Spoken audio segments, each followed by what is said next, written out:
Eu quero compartilhar uma palavra com os irmãos que encontra-se no Evangelho de João, no capítulo 6.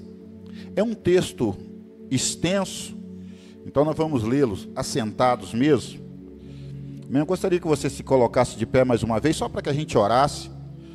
Eu brinco que o tempo de orar é o tempo que dá para organizar as ideias e parar de tremer as pernas, né? Aí é o tempinho que a gente tem para se organizar. Amém? Que a gente nunca consegue terminar esboço, sempre a palavra que Deus traz no nosso coração, para sempre tem algo mais para Deus, que Deus quer trazer. Mas que seja feita a vontade dEle, que Ele dê graça, para que essa palavra venha edificar e trazer vida aos nossos corações. Amém? Deixa marcadinho aí o capítulo 6 de João, do Evangelho de 2 João. Estenda suas mãos para cá, ore pela minha vida, para que Deus possa estar me usando para trazer essa palavra, em nome de Jesus.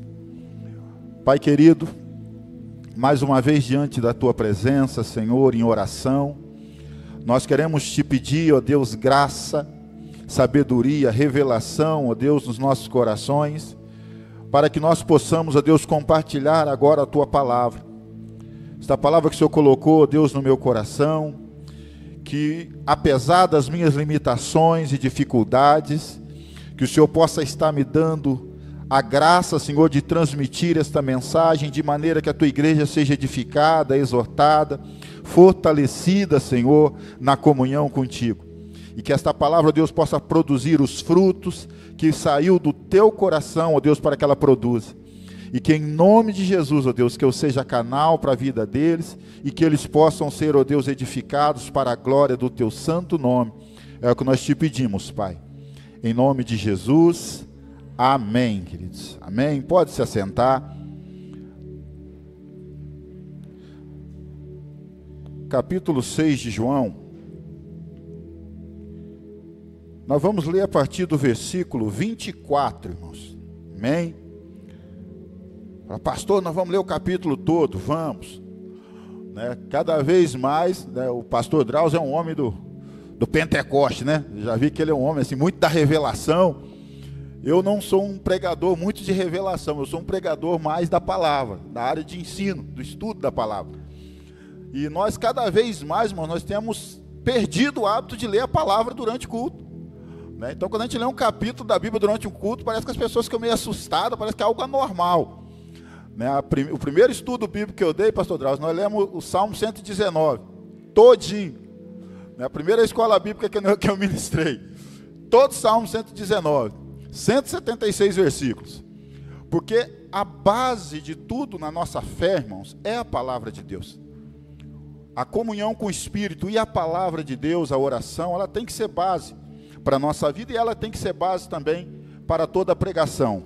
Amém? Se estamos pregando a palavra, ela deve ter o primeiro lugar. E nós vamos ler esses 40 versículos aproximadamente. Nós vamos ler a partir do versículo 24. É uma história bem conhecida dos irmãos. Então o capítulo 6, ele vai iniciar falando ali da multiplicação dos pães e dos peixes. E a partir dali vai narrar o episódio em que Jesus, ele alimenta mais de 5.000 pessoas, faz um milagre tremendo. E as pessoas ficam espantadas de ver aquilo que Jesus fez. E a partir dali Jesus sobe para o monte, vai orar, interceder. E depois ele desce, tem aquele episódio dele caminhando sobre o mar, sobre as águas, onde ele fala com Pedro. Então é um capítulo assim que tem muitas histórias tremendas, no capítulo 6 de João. E depois desses acontecidos, então vai acontecer esse trecho onde nós vamos ler, a partir do versículo 24, que pela pessoa que Jesus era, Jesus atraía para si muitas pessoas. Jesus estava sempre cercado de uma multidão de pessoas. E entre essa multidão de pessoas, a gente podia identificar pelo menos 3 grupos de pessoas que sempre estavam procurando Jesus. E eu quero, o tema da minha mensagem nessa noite, irmãos, eu creio que eu não vou trazer nada novo para os irmãos. Eu até costumo dizer que o excesso de novidade é uma base farta para a heresia. Então, quando nós começamos a querer inventar muito, criar muita coisa, é de onde vem muitas heresias, muitas coisas que têm desviado o povo de Deus da verdade, da palavra. Então eu creio que eu não vou trazer muita coisa nova para os irmãos, mas eu quero fazer uma reflexão aqui sobre esses 3 grupos de pessoas que sempre estavam procurando por Jesus. Cada um com seus objetivos, com seus propósitos, mas Jesus, desde o princípio da história de Jesus, Jesus já vem ao mundo atraindo pessoas. Quando é anunciado que Jesus ia nascer, a primeira pessoa que ele atrai é a fúria de Herodes. Então você conhece a história ali que Herodes mobiliza todo o seu exército e extermina todas as crianças menores de 2 anos. E Herodes faz uma matança das crianças ali nos dias de Jesus, quando Jesus nasceu. E desde então Jesus está sempre rodeado e sempre chamando a atenção de pessoas. E eu quero compartilhar essa palavra sobre esses 3 tipos de pessoas. E eu gostaria que talvez nós vamos nos identificar com algum desses 3 tipos de pessoas aqui. Eu espero que nos identifiquemos mais com um, aqui que eu creio que é o grupo onde devemos estar, mas talvez você vai se identificar com algum desses grupos de pessoas aqui. Mas o fato é que a presença de Jesus, ela atrai para si a intenção, o interesse do coração humano. De uma forma ou de outra, Jesus atrai. E se você está aqui nessa noite, com certeza é porque de alguma forma Jesus te atraiu. Eu creio que você não veio aqui para ver os cabelos brancos, grisalhos do pastor Drauzio, né? Nem para ver a voz, os instrumentos dos irmãos, né? Nem aqui a pregação do pastor Kleber, mas eu creio que você veio porque Jesus tem te atraído.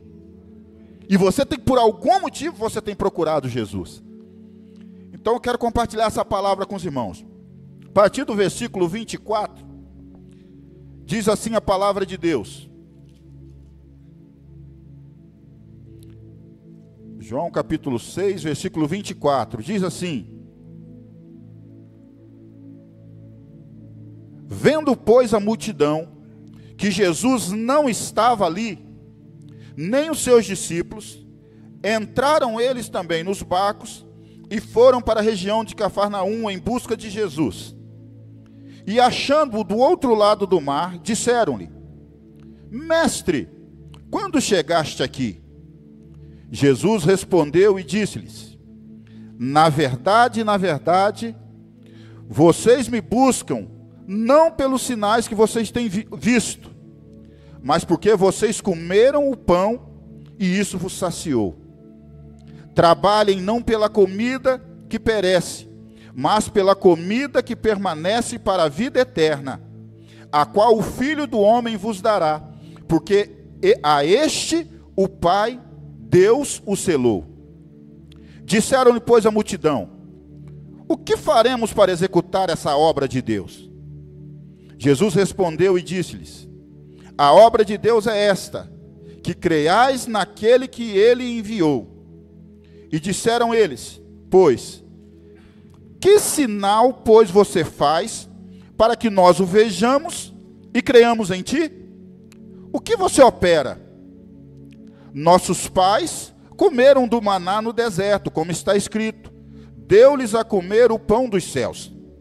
Disse-lhe Jesus: na verdade, eu vos digo, que Moisés não vos deu o pão do céu, mas o meu Pai vos dá o verdadeiro pão do céu, porque o pão de Deus é aquele que desce do céu e dá vida ao mundo. Disseram-lhes, pois, Senhor, dá-nos sempre desse pão. E Jesus lhes disse: eu sou o pão da vida. Aquele que vem a mim não terá fome, e quem crê em mim nunca terá sede. Mas já vos disse que também vós me vistes, e contudo não credes. Tudo o que o Pai me dá virá a mim, e o que vem a mim, de maneira nenhuma o lançarei fora. Porque eu desci do céu, não para fazer a minha vontade, mas a vontade daquele que me enviou. E a vontade do Pai que me enviou é esta: que nenhum de todos aqueles que ele me deu se perca, mas que eu o ressuscite no último dia. Portanto, a vontade daquele que me enviou é esta: que todo aquele que vê o Filho e crê nele, tenha a vida eterna. E eu o ressuscitarei no último dia. E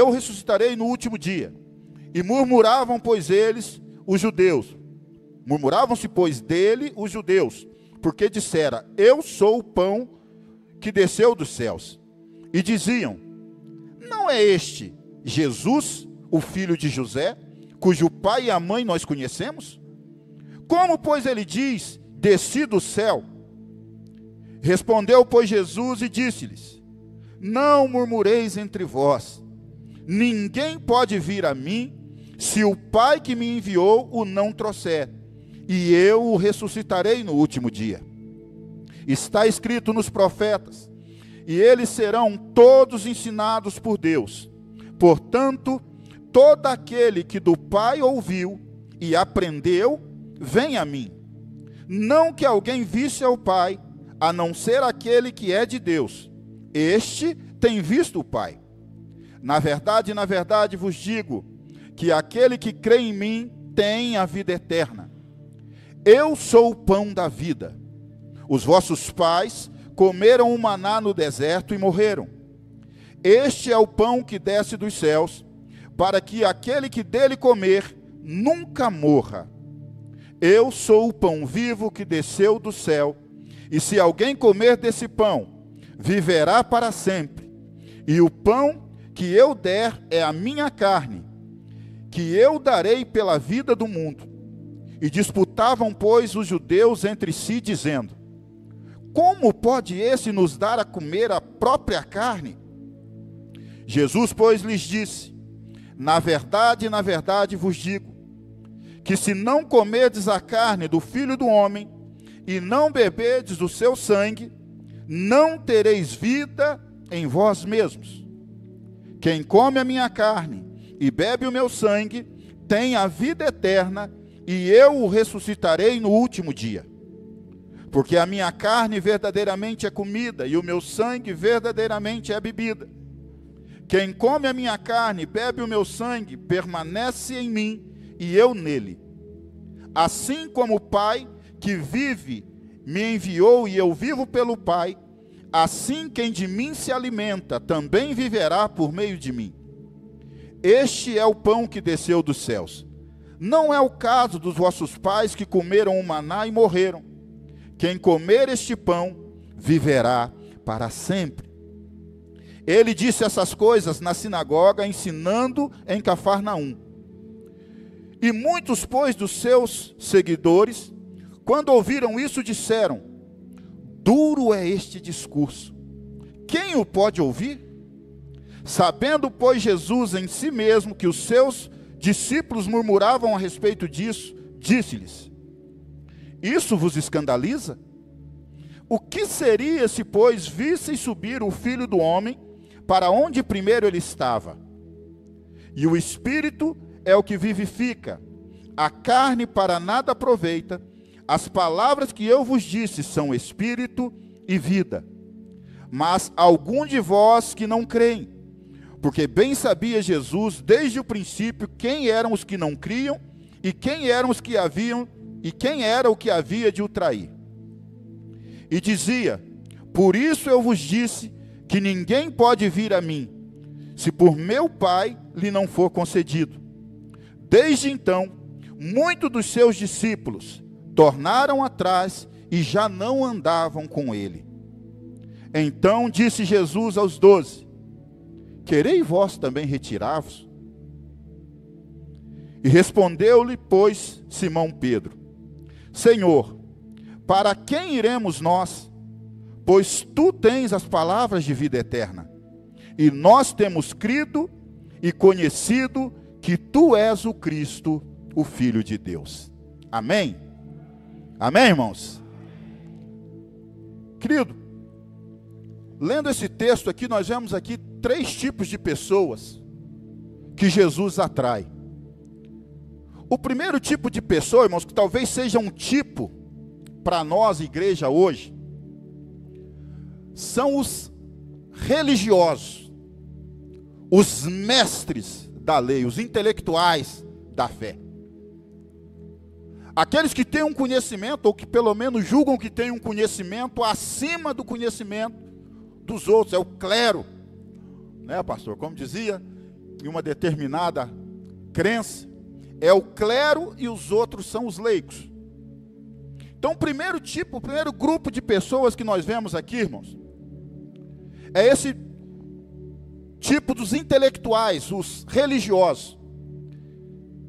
E é curioso, irmãos, que quando nós vamos olhar na Bíblia, quem eram esses líderes religiosos, que sempre estavam à volta de Jesus, os saduceus, os fariseus, né, o pessoal ali do Sinédrio, os escribas, eram aqueles que na verdade deveriam ter o conhecimento mais profundo sobre Deus, quem era Deus. Mas quando nós começamos a ler a Bíblia e ver o contexto de como essas pessoas agiam com Jesus, nós vamos ver que era totalmente o contrário. Eram exatamente aqueles que eram os mais altos cargos da igreja daquela época, ou da fé judaica daquela época, eram exatamente aqueles que não tinham a revelação de quem era Deus. Isso traz um alerta para nós, irmãos, igreja hoje. Eu costumo dizer que talvez muitos vão ficar surpreendidos, que muitos crentes que nem aparecem na igreja vai receber galardão maior do que o de pastores, e muitos pastores vão receber galardão menor do que de membros.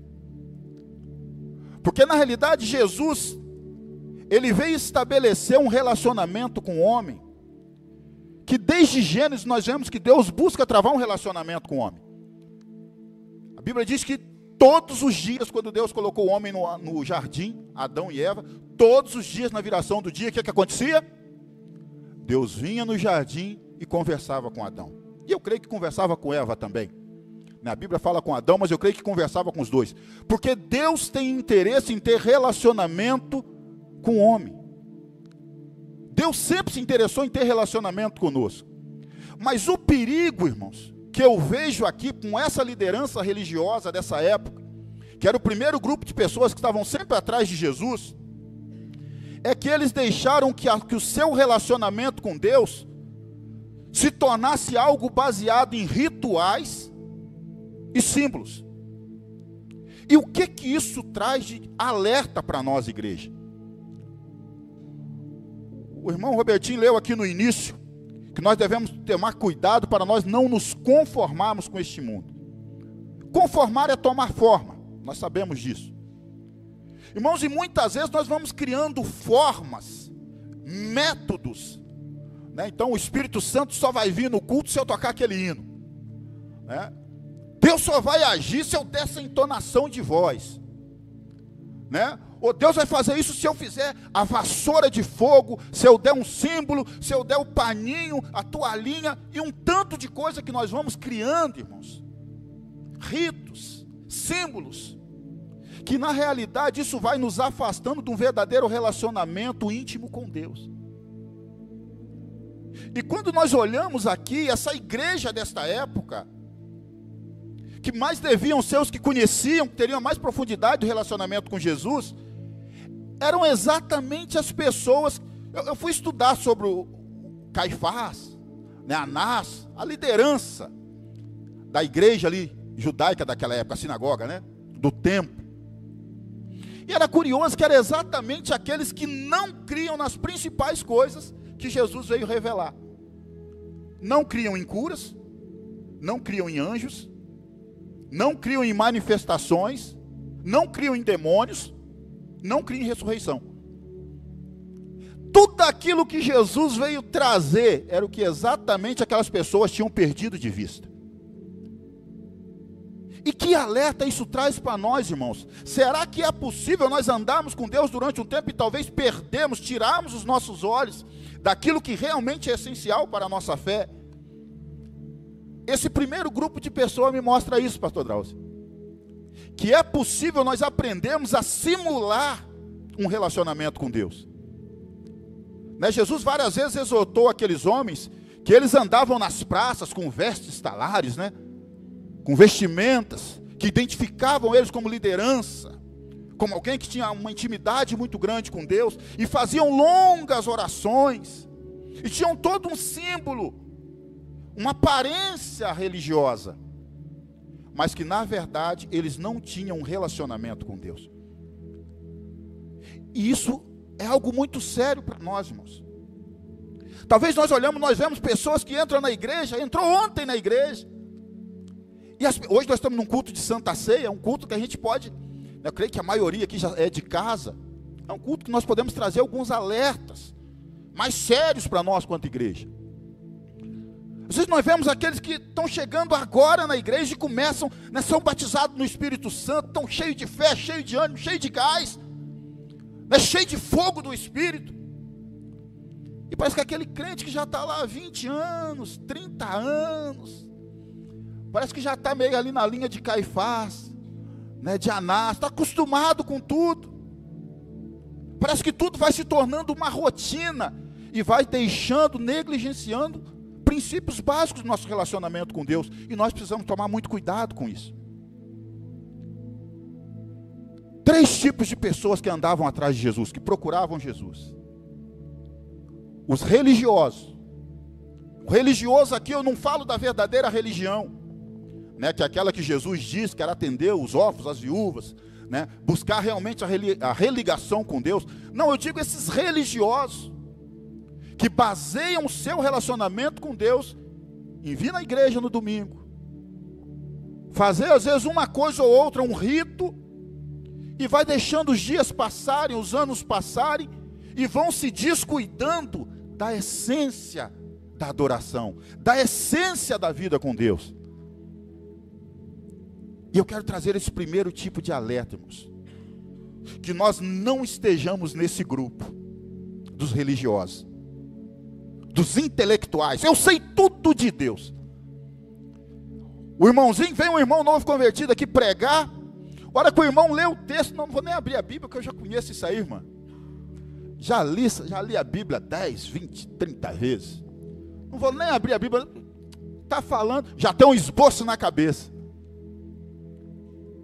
Tem a fórmula da lei, como diz o apóstolo Paulo. Porque Israel tinha a fórmula da lei, mas no seu zelo tropeçaram porque negligenciaram o princípio da fé. Relacionamento. Princípio básico, que nós não caiamos, irmãos, nesse mesmo erro dos religiosos daquela época. Vira para a pessoa que está do seu lado aí para ela não dormir, fala para ela: Deus quer ter um relacionamento íntimo com você. Deus é um Deus de intimidade, irmãos. Não é um Deus de rituais. Não é um Deus de ritual. Não existe fórmulas. Não, eu só vou sentir se eu adorar assim. Eu só vou sentir com aquela música, com aquele cantor, se eu tocar dessa forma. Não. Às vezes Deus vai falar com você lá no banheiro da sua casa. Tem gente que é batizado no Espírito Santo lá no meio da roça, capinando. Tem gente que é batizado no Espírito Santo no banheiro, tomando banho, lavando louça, viajando. Mas quando o nosso coração se derrama diante de Deus, quando a religiosidade é removida e entra um verdadeiro desejo de se relacionar com Deus, a presença de Deus vem e inunda o nosso coração. E nós começamos a viver um verdadeiro relacionamento, estar com Cristo não por aquilo que Ele representava, mas por aquilo que Ele é. Deus é um Deus de agora, é um Deus de coisas atuais. Já viu o crente que vive de passado? Sempre das experiências passadas, não tem nada novo. Querido, Deus quer fazer coisas novas na nossa vida hoje. A Bíblia diz que aquele que está no Senhor, ainda na sua velhice, saltará como um bezerro novo e dará frutos. Dará frutos. 60, 80, 90 anos. Esse dia eu estava vendo uma senhorinha de 94 anos, evangelista, acho que da Assembleia de Deus. 94 anos, recitando a Bíblia, evangelista, recitando a Bíblia e falando com uma paixão, com amor, agarrada com a sua Bíblia, relacionamento. Não deixou cair o relacionamento na religiosidade, naquilo que é ritual, não ir no culto uma vez por semana. Ei, o que você faz? Como você tem buscado a Deus no decorrer da sua semana? Todo domingo você tem vindo ao culto. O povo de Israel, todo ano, eles tinham que ir pelo menos 7 vezes. Tinha 7 festas que eles tinham que fazer. Pelo menos uma vez no ano, numa dessas festas, tinham que ir lá em Jerusalém. E aquilo virou um ritual. Mas quando Jesus vem, a Bíblia diz que Jesus saiu quebrando as mesas, toda aquela forma de ritual. Jesus reprovou. Era nós sinceramente exercendo um esforço para aquilo que não estava certo. E tem muita gente, irmãos, exercendo um esforço hercúleo, gastando tempo na direção errada, com as coisas erradas, com a fé errada. Apóstolo Paulo diz, eu entendo que o meu povo Israel, eles eram zelosos, não foi por falta de zelo, eles eram zelosos, mas negligenciaram a fé, princípios da fé, relacionamento, algo novo que Deus quer ter conosco. Irmão, se Deus vinha todas as tardes falar com Adão, eu entendo, pastor Drauzio, que Deus quer falar conosco todos os dias, não é só no domingo, não é na escola bíblica, não é na pregação, mas é todos os dias. Nós precisamos separar um tempo para estar com Deus. Nós não podemos deixar o nosso relacionamento com Deus cair nessa rotina. Segundo grupo de pessoas, se o primeiro eram os religiosos, os escribas, os fariseus, os saduceus, os príncipes da lei, o segundo grupo que eu vejo aqui era a multidão. Jesus estava sempre circulado por uma multidão.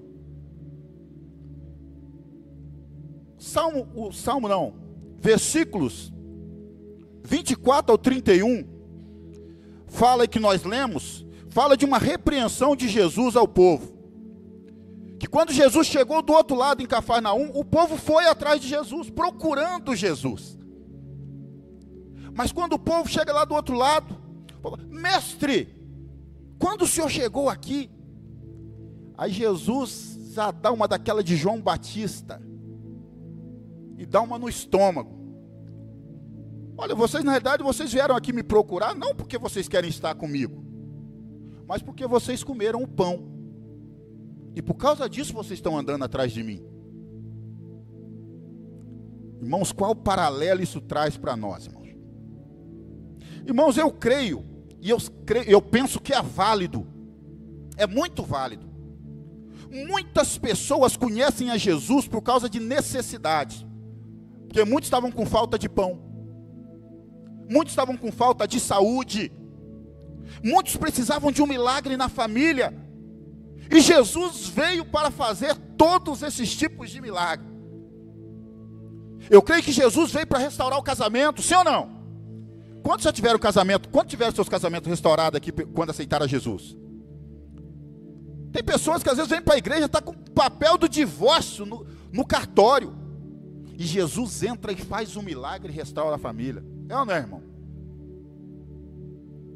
Tem gente que vem para Jesus que está com a vida acabada, só a capa do Batman, pastor, só o pó da rabiola, viciado, às vezes em casa de recuperação. Muitas vezes a família já desistiu dele, porque era um bebum inveterado, alcoólatra, drogado,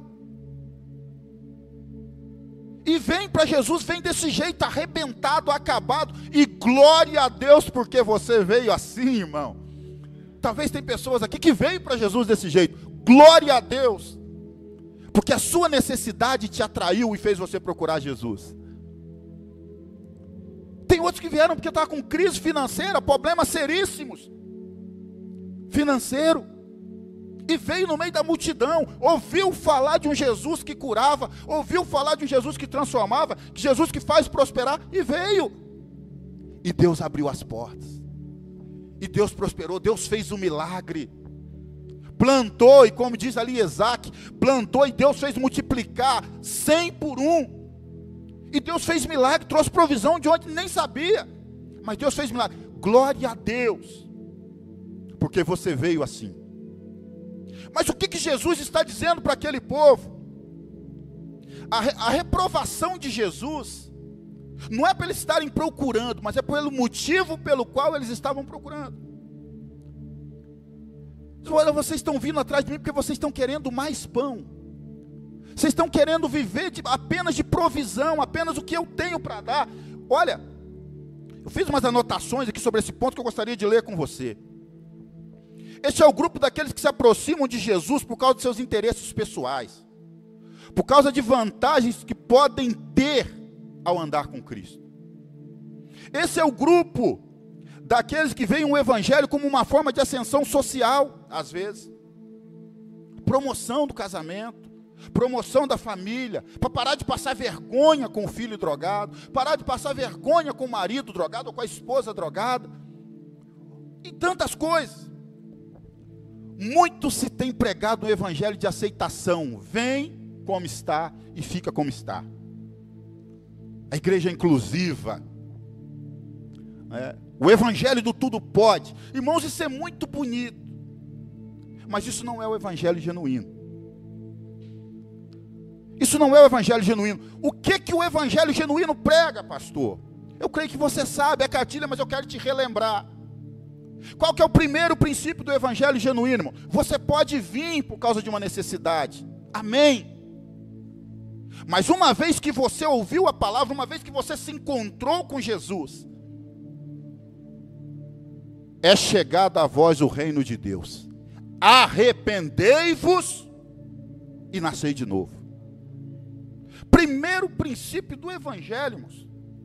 Não existe evangelho sem arrependimento e conversão. O que é arrependimento? O que é conversão? Isso é cartilha nossa. Nós necessitamos de mudança de rumo. Aquele que mentia não mente mais, aquele que adulterava não adultera mais, aquele que trapaceava não trapaceia mais, aquele que fofocava não fofoca mais, aquele que comia demais não come mais.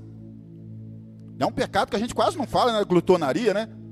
Mas às vezes tem um tanto de gente rechonchudinha na igreja. Está pecando e não está sabendo por que a bênção não vem. Mas está quebrando princípios. A Bíblia fala da conversão quando nós viemos para Jesus. Independente da maneira que nós viemos.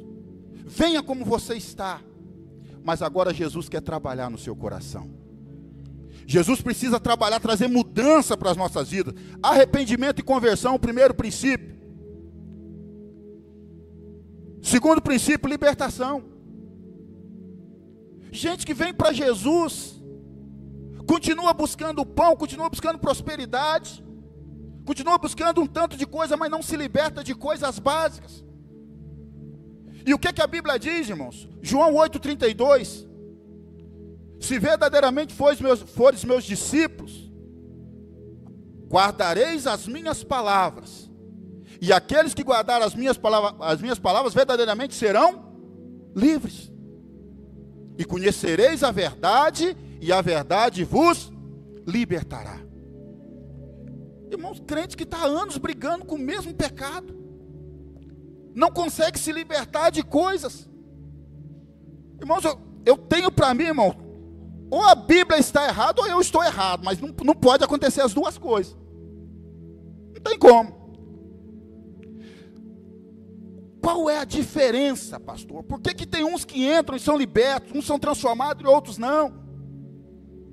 Quando nós vamos lá para a carta aos Hebreus, o escritor de Hebreus, se não me engano, no capítulo 4 de Hebreus, o escritor diz o seguinte: porque todo Israel andou 40 anos no deserto, todos andaram debaixo da nuvem, pastor Traus, todos foram alimentados pelo maná, todos comeram carne, todos beberam da água da rocha, mas quem entrou na terra prometida? Apenas aqueles que creram.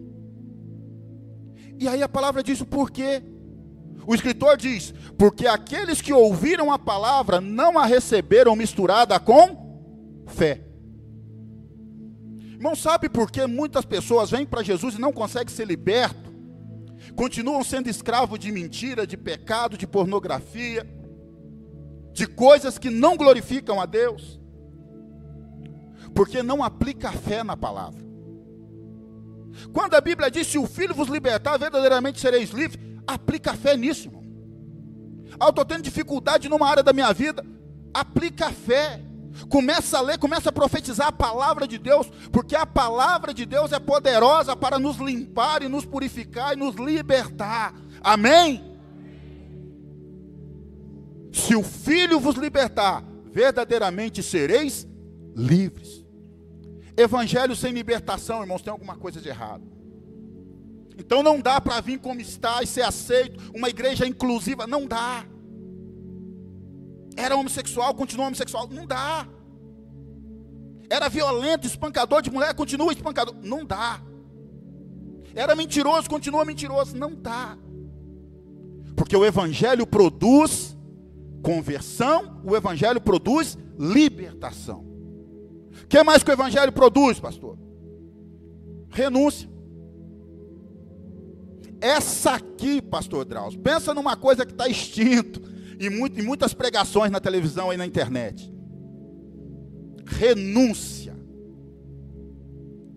Muita gente querendo vir para o Evangelho e manter as mesmas práticas, os mesmos costumes. Não quer abrir mão de nada. Né? Como diz lá antigamente, o pessoal fala, o crente Gabriela, né? Eu nasci assim, eu cresci assim, vou morrer assim. Tinha uma musiquinha antigamente aí, da Gabriela. Gente que veio para Jesus, não, tem que me aturar, eu sou assim mesmo. Olha o que a Bíblia diz. Marcos capítulo 8, versículo 34, 36, você já sabe. Vou só te relembrar. Olha o que a Bíblia diz. Então Jesus chamou a multidão. Isso aqui é da multidão, irmãos. Estamos falando agora do grupo da multidão. Então Jesus chamou a si a multidão. E também os seus discípulos. Então são grupos diferentes. Os religiosos, a multidão e os discípulos. Então Jesus chamou a multidão e os discípulos e disse, olha, se alguém quiser me acompanhar, negue-se a si mesmo, tome a sua cruz e siga-me. Pois quem quiser salvar a sua vida, perdê-la-á. Mas quem perder a sua vida por causa de mim e do Evangelho, a salvará. Pois o que adianta o homem ganhar o mundo inteiro e perder a sua alma? Ou quem não deixar o pai, mãe, filho, e perder a sua própria vida por amor de mim, não terá a vida eterna. Renúncia, irmãos. Aí eu te pergunto, a Bíblia diz que Jesus abriu mão de toda a sua glória. Colossenses, capítulo 2 de Colossenses, a Bíblia diz que ele se esvaziou da sua glória, assumindo a forma humana. Assumiu a forma humana e humilhou-se até a morte de cruz. Eu acho tremendo isso. O Deus Todo-Poderoso, o Espírito Eterno, Todo-Poderoso, ele se esvazia do seu poder, se transforma num esperma. Se transforma num espermatozoide. Uma célula minúscula, microscópica. E ele é colocado no útero de uma jovem, lá em Nazaré. Fecunda o óvulo de uma jovem. Porque era necessário que ele assumisse uma forma humana e mortal. Por mim e por sua causa. E Jesus fecunda aquele óvulo de Maria. E nasce uma criança. Não vou entrar nessa questão teológica, né? Mas agora nasce uma criança, homem e Deus, ao mesmo tempo. Homem e Deus. Deus por eternidade, por poder, mas humano, por causa da sua submissão. Ele abriu mão de tudo, para restaurar o seu relacionamento comigo e com você. Ele abriu mão de tudo. A Bíblia diz que ele se esvaziou. E ele foi provado em todas as coisas. Teve desejo sexual igual eu e você.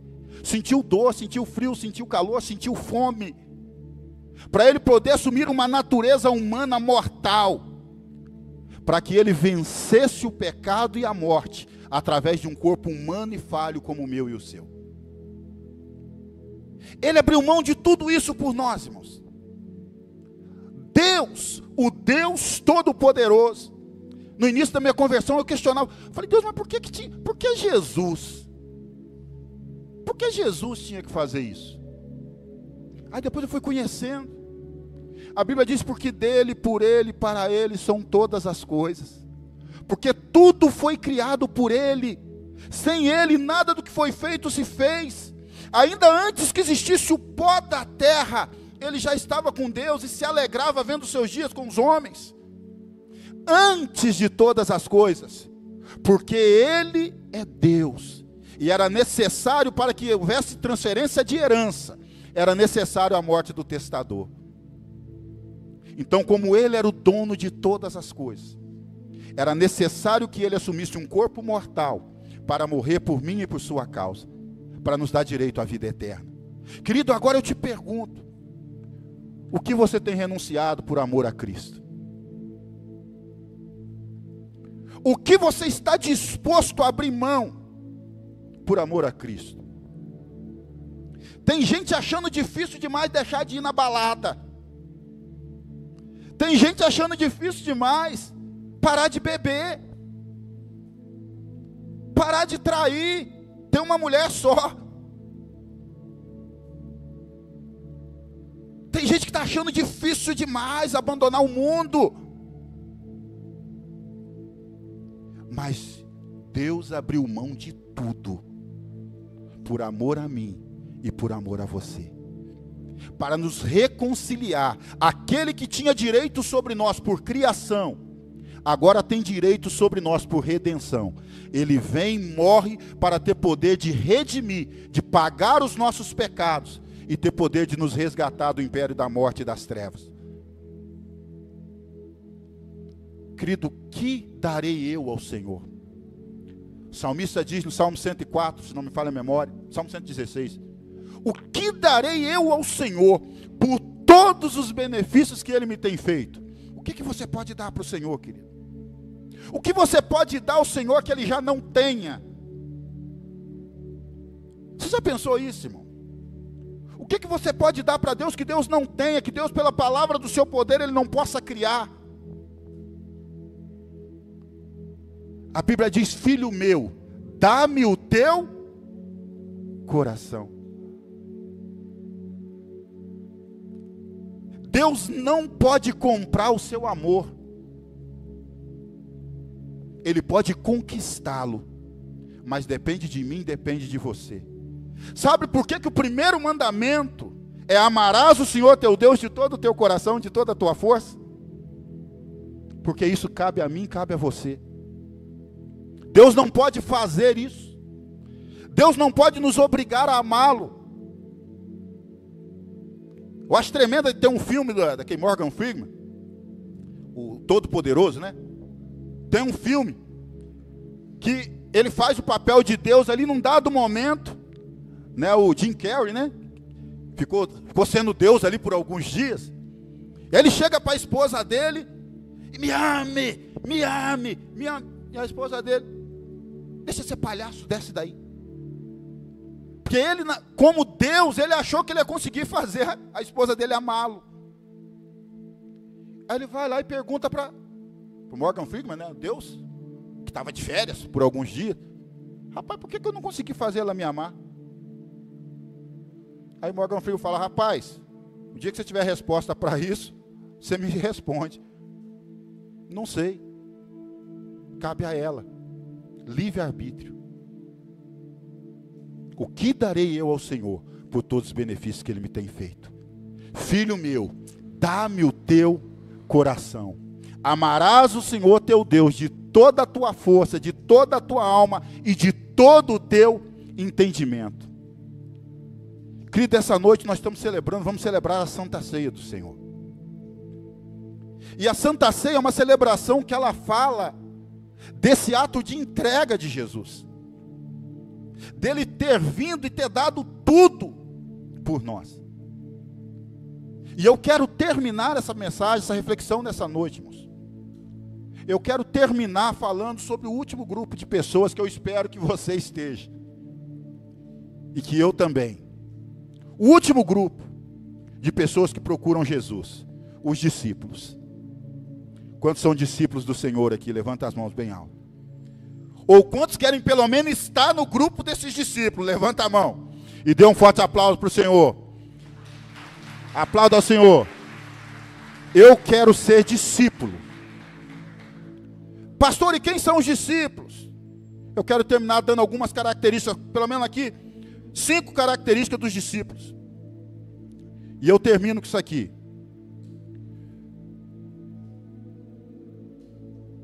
Quem procurava Jesus? Os religiosos. Achavam que teriam comunhão com Deus através de rituais, através de fórmulas. Foram reprovados. Segundo grupo que buscava Jesus, a multidão. Aqueles que buscam Jesus somente por interesse, mas não queriam ter um relacionamento com Deus. E o terceiro grupo, para a gente terminar, que é aqueles que vão poder se assentar na mesa com o Senhor hoje. O terceiro grupo, os discípulos. Quem são os discípulos? Discípulo é aquele que deseja no seu coração andar com Cristo. É aquele que está disposto a abrir mão de tudo para estar com Cristo. O texto que nós lemos, versículos 67 e 69, volta lá.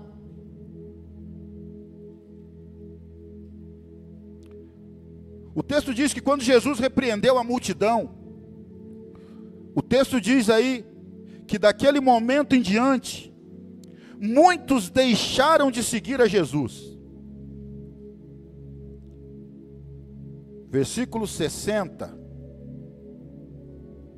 diz assim, versículo 60, isso. Muitos, pois, dos seus discípulos, ouvindo aquele duro discurso, disse: quão duro é esse discurso? Quem o pode ouvir? E desde aquele momento, Jesus disse, sabendo Jesus isso que diziam em si mesmo, seus discípulos murmuravam a respeito disso, disse: isso vos escandaliza? O que seria, pois, se vissem o Filho do Homem voltasse para onde primeiro estava? Deixa eu avançar um pouquinho aqui, não é isso aqui que eu quero falar com vocês.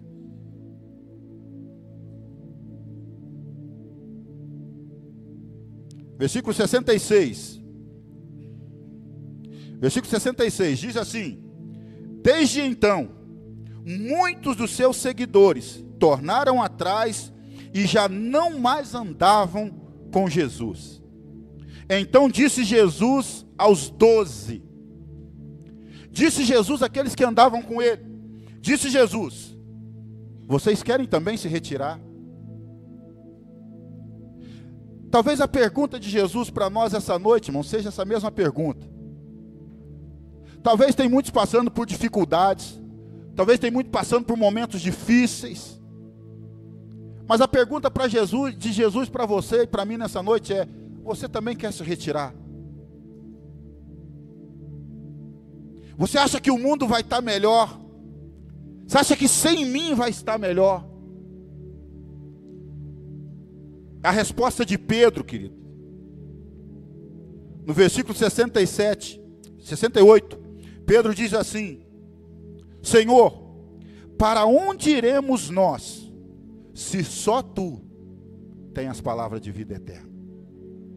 E nós temos reconhecido que o Senhor é o Cristo vindo de Deus.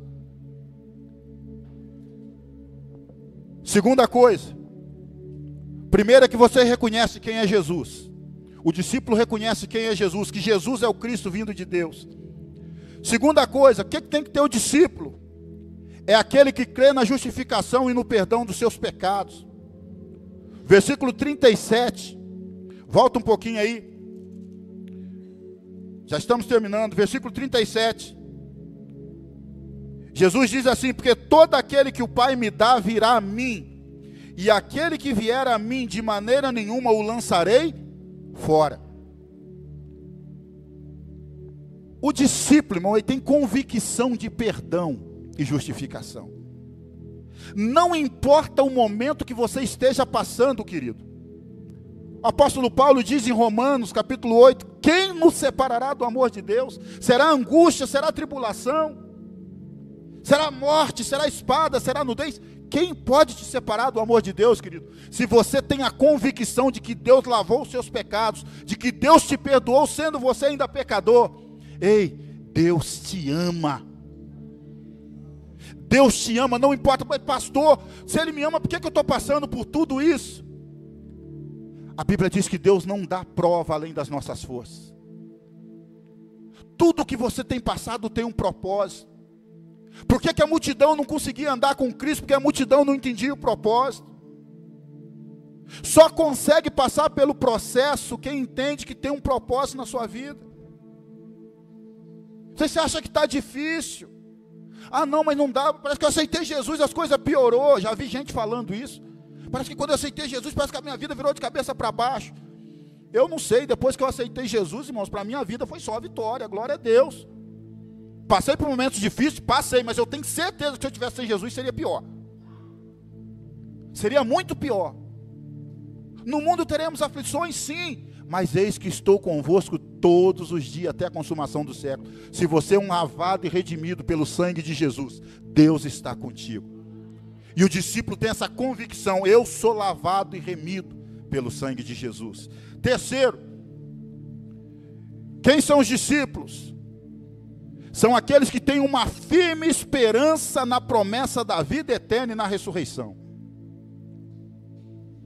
Querido, é você entender que o maior que a luta pode te levar, o maior grau de dificuldade que uma luta pode te levar, querido, é a morte. Mas que Jesus já venceu a morte no seu lugar. Olha o que Jesus diz: porque aquele que crê em mim, ainda que morra, viverá. Querido, se eu e você, se o discípulo tem essa convicção da vida eterna, essa alegre expectativa da esperança, irmãos, da vida eterna, querido, morrer para mim é ganho. O morrer para você tem que ser visto como lucro. Ah, pastor, mas é que eu queria casar, é que eu queria ver meus netinhos, querido. Aquilo que o olho não viu, ouvido não ouviu, nem subiu ao coração do homem, é a coisas que Deus tem preparado para aqueles que o amam, para os seus discípulos. Quem nos separará do amor de Deus? Essa alegre expectativa, irmãos, essa alegre esperança de que um dia nós estaremos com Deus. Ainda que eu morra, a morte não vencerá. A morte já foi vencida na cruz. Ele ressuscitou, querido. Ele ressuscitou para te dar prova de que Ele é o Senhor da vida e da morte, e que aquele que crê em mim no último dia, eu ressuscitarei. Nós lemos aqui. Em quarto lugar, os discípulos entendem que não há salvação fora de Jesus. Essa é a cartilha. Essa é a cartilha. Porque há um só Senhor e um só nome dado debaixo do sol, pelo qual importa que sejamos salvos. Qual o nome? Qual o nome? Querido, se você está em Cristo, se você é discípulo, você entende que sem Ele, nada você pode fazer. Sem Ele, nada eu posso fazer. E para terminar, se eu sou discípulo, eu preciso entender que eu tenho uma aliança eterna com Deus. Nada nessa terra, querido, pode tirar o seu lugar da mesa. Lembra do filho pródigo? Aquele filho que se afastou, pecou, errou, e quando ele volta, aquilo ali é uma figura fantástica que Jesus falou, aquela parábola. Jesus fala que quando aquele rapaz voltou, o pai já tinha um bezerro cevado, um bezerro que estava sendo reservado para a hora que ele voltasse, porque o lugar dele à mesa estava reservado. Querido, nenhum pecado, nenhuma luta, nenhuma prova pode te tirar do amor de Deus. Nada pode afastar você do amor de Deus. A única coisa, irmãos, que pode nos impedir de sentar à mesa com o Pai, é a nossa falta de arrependimento. Mas a Bíblia diz, vamos terminar lendo esses 3 versículos. Versículo 53. Os discípulos são aqueles que firmaram uma nova aliança com o sangue de Jesus através da cruz. Eu quero terminar lendo com você isso. Isso é uma noite de Santa Ceia. E talvez você tenha tropeçado, talvez assim como aquele filho pródigo, você tenha caído, tem tido dificuldade em algumas áreas. Mas a aliança, diferente de um contrato, diferente de um acordo, a aliança é algo que não pode ser quebrado tão facilmente.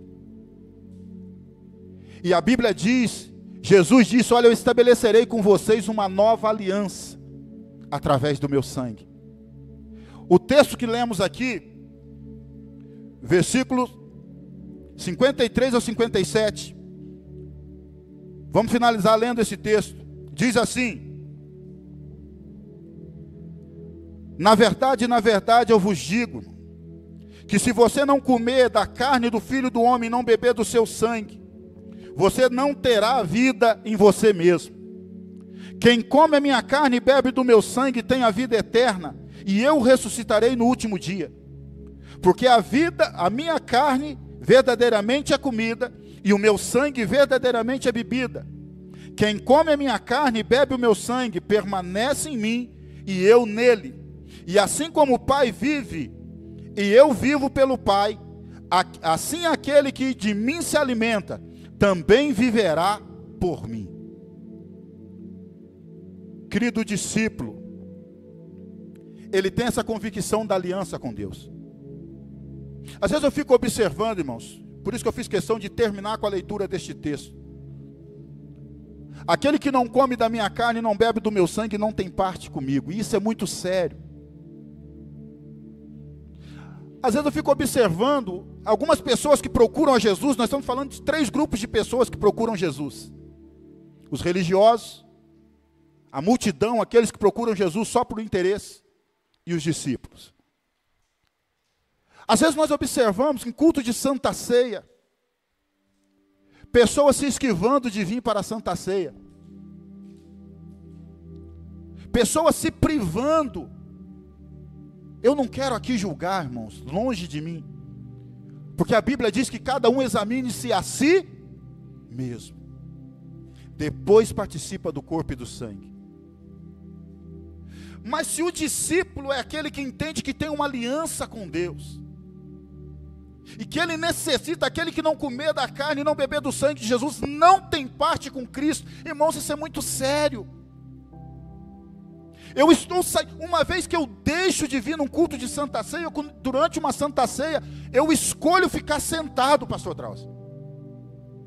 Eu escolho não participar do corpo e do sangue. Isso é muito sério, irmãos.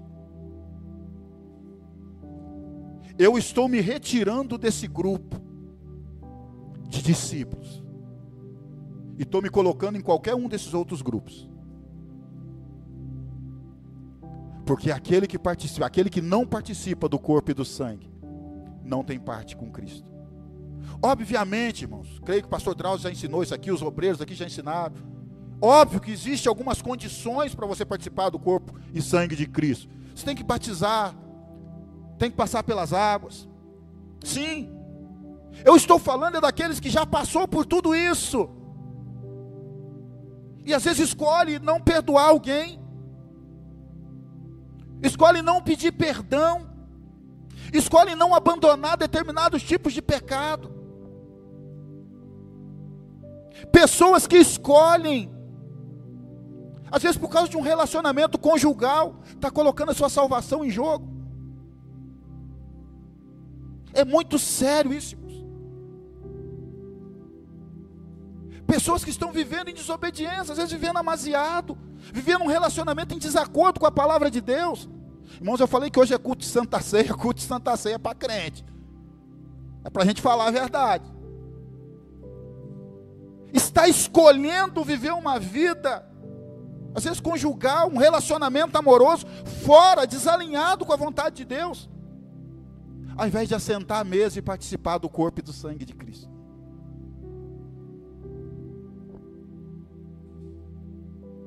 Qual grupo de pessoas você está? Em qual desses 3 grupos nós estamos? Gostaria que você se colocasse de pé nessa hora. Quero chamar o pastor Drauzio, que vai estar orando conosco. Reflita sobre isso, irmãos. Deus te chamou para ser discípulo. Deus te chamou para sentar à mesa. E este é o seu lugar. Este é o seu lugar.